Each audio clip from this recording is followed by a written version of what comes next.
Puji Tuhan, selamat sore ibu-ibu yang kekasih di dalam Tuhan. Sebelum kita masuk di dalam firman, mari kita mau sama-sama berdoa. Bapa kami yang di surga, kembali kami mengucap syukur, terima kasih Tuhan. Tuhan masih memberikan kesempatan kepada kami boleh mendengar firman Tuhan yang merupakan satu nasihat, satu teguran, satu ajaran bagi kami sekalian.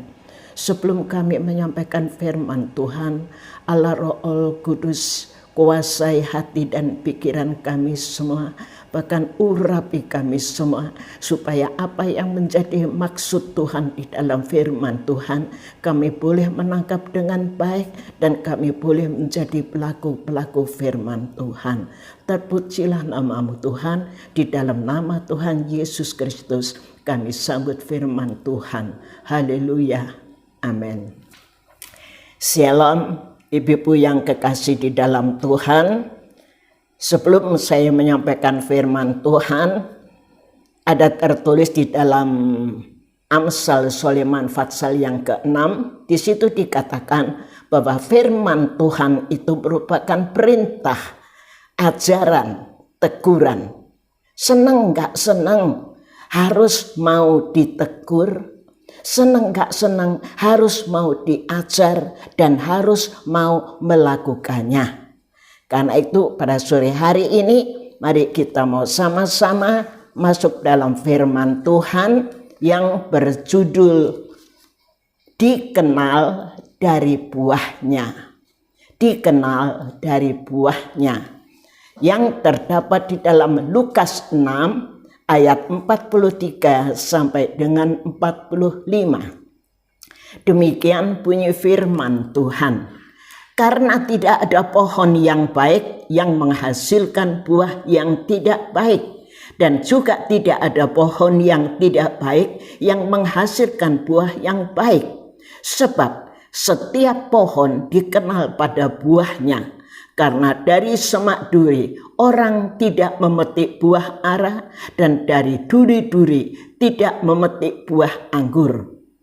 Orang yang baik mengeluarkan barang yang baik dari perbendaharaan hatinya yang baik, dan orang yang jahat mengeluarkan barang yang jahat dari perbendaharaannya yang jahat, karena yang diucapkan mulutnya meluap dari hatinya. Puji Tuhan. Ibu-ibu yang kekasih di dalam Tuhan, saat ini Tuhan mengingatkan kita dengan tegas lewat firman-Nya bahwa kalau kita menghendaki segala sesuatu dalam hidup kita ini baik, itu hanya bisa dihasilkan dari pohon yang baik. Sebab kalau pohonnya baik, buahnya pasti baik. Dan kalau pohonnya tidak baik, buahnya pasti tidak baik. Ini bukan rekayasa ibu-ibu, tetapi ini adalah satu kenyataan. Tuhan menghendaki setiap kita anak-anak Tuhan bisa menjadi berkat bagi banyak orang dimanapun kita berada. Bukan menjadi sungai yang airnya pahit, yang mendatangkan keguguran bagi mereka yang meminumnya, tetapi menjadi sungai yang airnya mendatangkan kehidupan, kemana air itu mengalir keluar dari bait suci Allah. Nah, apa saja yang Dia sentuh mendatangkan kehidupan. Inilah yang dikehendaki Tuhan. Jadi dimanapun kita berada, kita menjadi berkat. Lalu bagaimanakah caranya menjadi pohon yang baik? Kita buka di dalam Matius 21 ayat 18 dan 19. Bagaimana caranya menjadi pohon yang baik? Pada pagi-pagi hari dalam perjalanannya kembali ke kota, Yesus merasa lapar. Dekat jalan Yesus melihat pohon ara, lalu pergi ke situ, tetapi ia tidak mendapat apa-apa pada pohon itu selain daun-daun saja. Katanya kepada pohon itu, engkau tidak akan berbuah lagi selama-lamanya. Dan seketika itu juga keringlah pohon ara itu. Ibu-ibu yang kekasih di dalam Tuhan, pohon ini hanya berdaun, tidak berbuah karena tumbuh di pinggir jalan. Jadi artinya pohon ini tidak terurus. Kita bandingkan dengan Lukas 13 ayat 6-9. Demikian bunyi firman Tuhan. Lalu Yesus mengatakan perumpamaan ini. Seorang mempunyai pohon ara yang tumbuh di kebun anggurnya, dan ia datang untuk mencari buah pohon itu, tetapi ia tidak menemukannya. Lalu ia berkata kepada pengurus kebun anggur itu, sudah 3 tahun aku datang mencari buahnya pada pohon ara ini, dan aku tidak menemukannya. Tebanglah pohon ini. Untuk apa ia hidup di tanah ini dengan percuma? Jawab orang itu, Tuan, biarkanlah ia tumbuh tahun ini lagi. Aku akan mencangkul tanah sekelilingnya dan memberi pupuk kepadanya. Mungkin tahun depan ia berbuah. Jika tidak, tebanglah dia. Demikian bunyi firman Tuhan. Ibu-ibu, pohon ini tumbuh di kebun anggur. Ada pengurusnya. Ketika didapati tidak berbuah, pemilik kebun anggur menegur pengurusnya, bukan pohonnya. Jadi, setelah kita menjadi anak-anak Tuhan, menjadi orang percaya dan bertobat, kita harus berada dalam satu penggembalaan. Artinya, ada yang menggembalakan, ada yang mengurusi, memelihara kerohanian kita. Kita tidak bertumbuh seperti pohon liar, tetapi berada di dalam taman Tuhan. Mengapa, ibu-ibu? Dalam Lukas 13, kalau toh sebagai pohon yang belum berbuah, jangan keburu putus asa.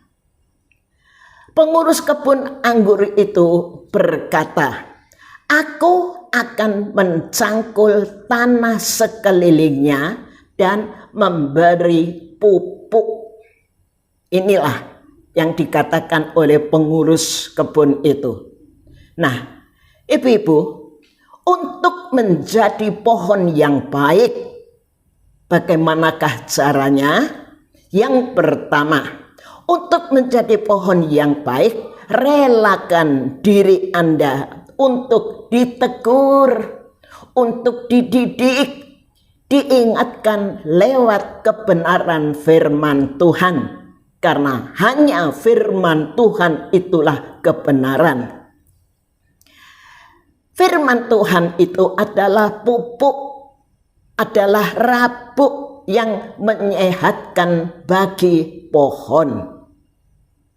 Dicangkuli, didangiri, sakit kalau pohon itu bisa menjerit. Tetapi tanahnya akan gembur, mudah menyerap pupuk, mudah menyerap air yang mengakibatkan pohon menjadi sehat dan subur. Jadi kita harus mau ditegur lewat kebenaran firman Allah oleh gembala kita. Itu merupakan tanggung jawabnya supaya kerohanian kita tumbuh menjadi pohon yang baik. Jadilah pohon yang baik, ibu-ibu sekalian, nasihat firman Tuhan. Jangan jadi Kristen, pokoknya Kristen. Jangan. Sebab Allah belum pernah membatalkan janjinya dengan keturunan Abraham bahwa Tuhan akan memberkati kita dan kita akan menjadi berkat bagi banyak orang. Ada tertulis di dalam Kejadian 12, 1 sampai dengan 3. Ibu-ibu, seperti satu contoh, jangan seperti pohon mangga madu atau pohon mangga harum manis.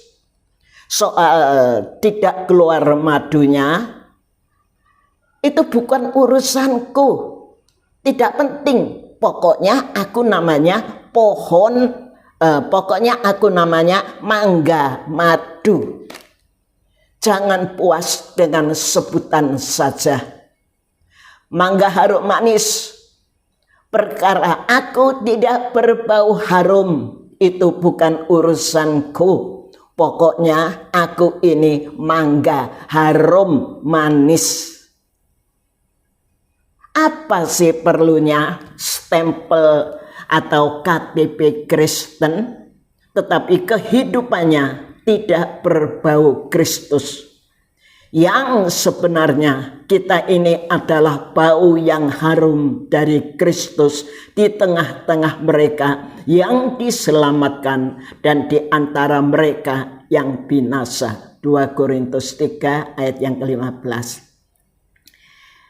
Dari mana kita bisa dikenal sebagai anak-anak Tuhan? Dari mana kita bisa dikenal sebagai orang Kristen? Kalau selama hidup tidak pernah menjadi berkat bagi orang lain, tidak pernah berbuah. Pohon dikenal karena buahnya. Kita dikenal karena perbuatan kita berbau Kristus. Nah, bagaimana caranya untuk menjadi pohon yang baik? Ini yang pertama. Untuk yang kedua, bagaimana caranya kita menjadi pohon yang baik? Keadaan pohon tergantung dari akarnya. Firman Tuhan Roma 11 ayat yang ke-16b. Jikalau akar adalah kudus, maka cabang-cabangnya juga kudus. Baik buruknya pohon tergantung dari akarnya, ibu-ibu. Apa sih akar itu? Akar itu ialah hati. Firman Tuhan katakan, jagalah hatimu dengan segala kewaspadaan.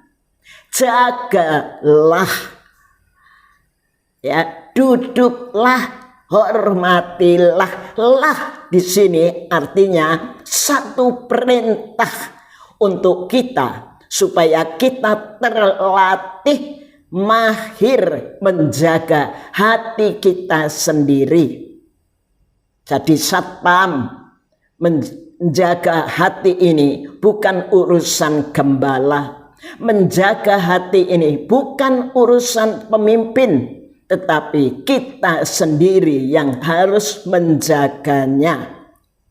Tidak ada orang lain yang bisa menjaga hati kita, tetapi kita sendiri yang menjaganya. Cara berpikir kita meneliti diri sendiri, bukan juara meneliti perbuatan orang lain. Selumbar di mata orang lain kita lihat, tetapi balok di mata kita sendiri tidak kita lihat. Tuhan menyelidiki segala hati dan mengerti segala niat dan cita-cita. Luar biasa Tuhan kita, maha dahsyat. Sampai niat kita apa, cita-cita kita itu apa, Tuhan sudah tahu, ibu-ibu. Karena itu perbendaharaan hati, apa yang disimpan di dalam hati kita ini harus baik dan hal-hal yang mulia. Apa yang disimpan oleh bendahara, ibu-ibu? Tentunya uang, bukan kresek, bukan sampah, bukan kerikil-kerikil tajam yang bisa menjatuhkan orang sekalipun kecil. Juga bukan akar kepahitan, kebencian, dendam, iri hati, dan lain sebagainya. Di dalam ayat Mas tadi yang ke-44, setiap pohon dikenal dari buahnya. Jadilah pohon yang baik, karena orang tahu siapa kita ini dari perbuatan kita berbau Kristus, bukan Kristen KTP, Kristen tanpa pertobatan, bukan. Pastikan di dalam hati kita tidak menyimpan kepahitan, karena itu tidak mendatangkan kebaikan atau buah yang baik.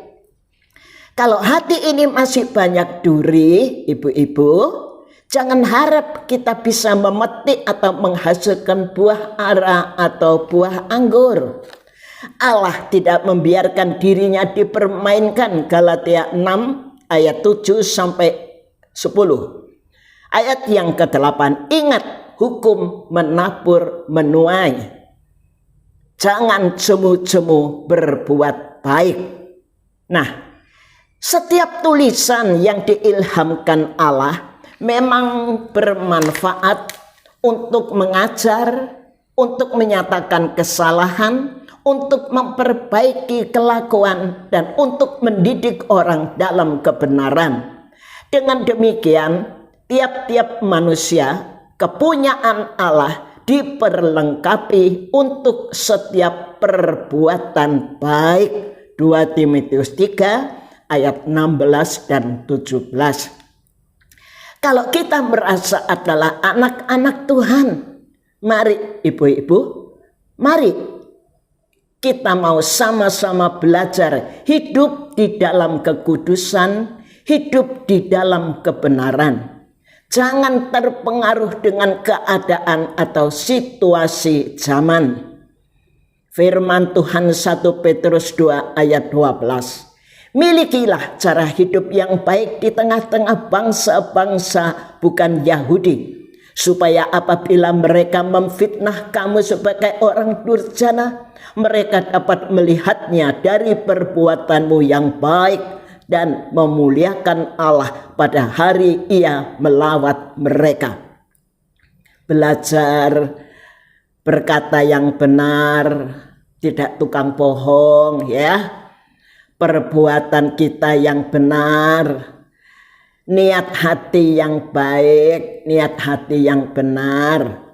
Jangan sampai hati ini ada rekayasa, ada niat jahat untuk menjatuhkan orang. Jangan ada kenajisan, fitnah, adu domba. Jangan, ya. Kita belajar ibu-ibu berjalan menurut kebenaran firman Allah. Saudaraku yang kekasih, janganlah meniru yang jahat, melainkan yang baik. Barang siapa berbuat baik, ia berasal dari Allah. Tetapi barang siapa berbuat jahat, ia tidak pernah melihat Allah. 3 Yohanes pasal yang ke-11. Ayat yang ke-11 saya maksud. Jadi artinya orang yang tidak pernah melihat Allah, artinya belum mengenal Allah. Apakah jaminan Tuhan bagi mereka yang bisa menjadi pohon yang baik? Sebagai ayat yang terakhir, Yesaya 33 ayat 15 dan 16. Orang yang hidup dalam kebenaran, yang berbicara dengan jujur, yang menolak untung hasil pemerasan, yang mengebaskan tangannya supaya jangan menerima suap, yang menutup telinganya supaya jangan mendengarkan rencana penumpahan darah, yang menutup matanya supaya jangan melihat kejahatan. Dialah seperti orang yang tinggal aman di tempat-tempat tinggi, Bentengnya ialah kubu di atas bukit batu. Rotinya disediakan, air minumannya terjamin. Inilah jaminan bagi anak-anak Tuhan. Penyertaan Tuhan, perlindungan Tuhan, pemeliharaan Tuhan bagi setiap anak-anak Tuhan yang bisa menjadi pohon yang baik. Hidupnya jadi berkat bagi banyak orang, sehingga lewat perbuatan kita orang tahu siapa kita. Orang tahu bahwa kita adalah anak-anak Tuhan, sehingga nama Tuhan dipermuliakan. Amin. Sekian firman Tuhan, mari kita tutup di dalam doa. Terima kasih Tuhan atas firman Tuhan yang telah hamba-Mu sampaikan.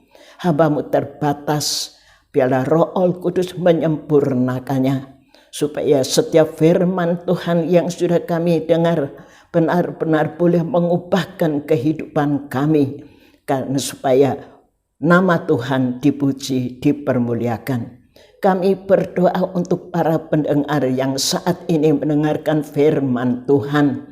Tuhan memberkati di dalam rumah tangganya, pekerjaannya, keluarganya. Demikian juga yang kontrak rumah mungkin habis, Tuhan tolong buka jalan, Tuhan memberkati. Terima kasih Tuhan, yang sakit Tuhan jamah dan sembuhkan. Terima kasih, segala puji, hormat, kemuliaan, kebesaran kami persembahkan hanya bagi Bapa Allah kami yang di sorga, di dalam nama Tuhan Yesus Kristus. Haleluya. Amin. Selamat sore, Tuhan memberkati kita sekalian.